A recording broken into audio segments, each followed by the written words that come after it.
I just wrapped up a few new sessions using the brand new Westcott FJ-T1, which drops today. It's by far one of the lightest triggers that I used in the Westcott ecosystem. So today I'm taking you through my experience, what stands out, what works, and how it compares to the old triggers that I know. Let's dive in. If you're familiar with the X line, you know that they have powerful radio triggers, group control, and multi-brand compatibility. But the FJ-T1 is not meant to replace those. It's another option in the lineup, and it gives you more flexibility.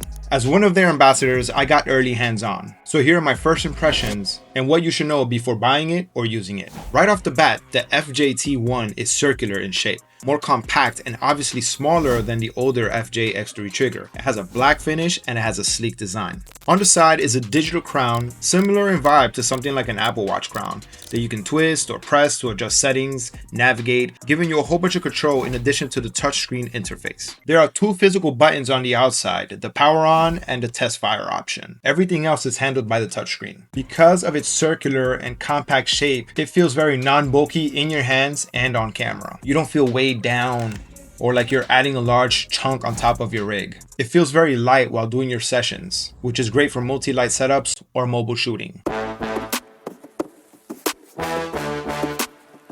Probably my favorite feature, the touchscreen. The menu feels very familiar, so if you have used the older triggers, it will feel streamlined for you. The groups are color coordinated, so when you have multiple lights, you can quickly identify which group is which just by the color on the menu. If you have used Westcott triggers before and you know the FJ ecosystem, the learning curve is going to be very minimal. It just feels like an upgrade in usability.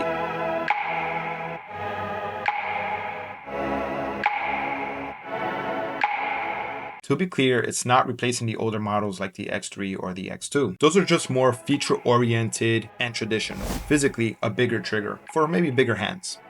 But the T1 is just an additional option.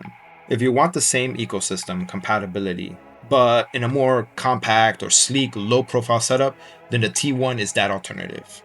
For the photographers who don't know the older ecosystem when it comes to the triggers, or for those of you who are just learning off-camera flash, this little device here will definitely make it very efficient for you to learn along with everything else. I'll link this brand new trigger in the description below. Smash that like button if you found this useful and subscribe to the channel if you already haven't. Drop a comment below if you have any questions about this one or any of the older triggers in the ecosystem. Thanks for watching and I'll see you in the next one.